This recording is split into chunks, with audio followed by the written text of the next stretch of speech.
My name is Cody O'Connor and I'm a cancer survivor.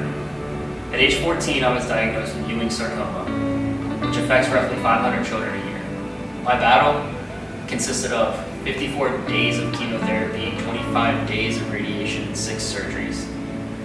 The idea to start this nonprofit came to me with chemo pumping through my veins.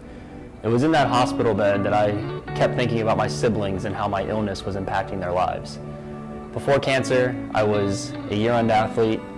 I wanted to go to West Point and serve like my family has. And I was the oldest of 9 at the time, but 7 by blood. Upon being diagnosed with cancer, it was a complete shock to everybody. At the same time, my mom was going through a divorce. On a medical assistant salary, living in Westchester, that's raising kids, it's just not possible. We then were faced with things, stresses and worries like, were we going to lose our house? Where was food coming from? You know, my mom, still being a mom, worried about was Santa going to come down the chimney for the kids?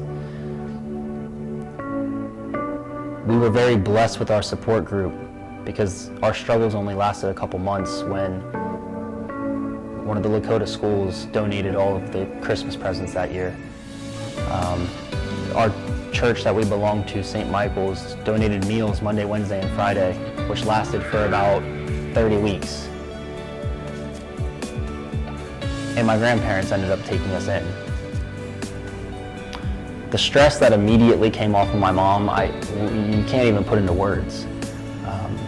However, she still wasn't able to be in the hospital as much as she really, really wanted to, which is where, you know, my grandfather comes in. Being retired, he kind of became my battle buddy, and he was there at practically every blood draw, every transfusion, every day he drove down to the hospital and sat there with me while I was receiving chemotherapy.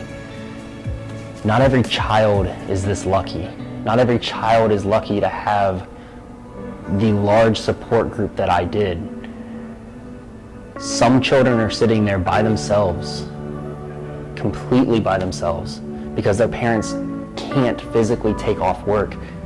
They have other siblings that they have to feed, or other children they have to feed. They have, you know, those kids have lives, which is where our organization wants to come in. We want to ensure that no kid is left by themselves in the hospital.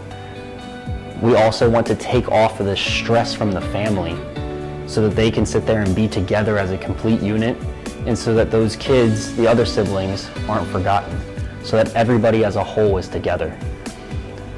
Aid from our organization goes directly towards mortgage payments, utilities, food, gas, sending the parents on date nights, sending the family on a small staycation, and really just taking away as much as we possibly can financially so that these families can stay whole. Cancer is truly a family illness. My story is one of 16,000 family stories that occur year in and year out. It is scientifically proven that a strong support group in positivity can change the outcome of a battle.